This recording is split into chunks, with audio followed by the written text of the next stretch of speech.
צריך עכשיו לחמם. זה כאילו, הרילי נדלק, אבל הגוף חימום חלש מדי, אז צריך לחמם את זה לבד, עם היד.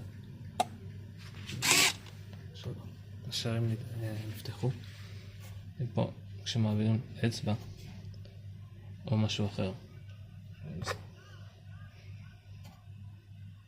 המספר עולה, וכשזה מגיע ל5 או מעלה, זה מתחיל לצפצף שיש יותר מדי אנשים.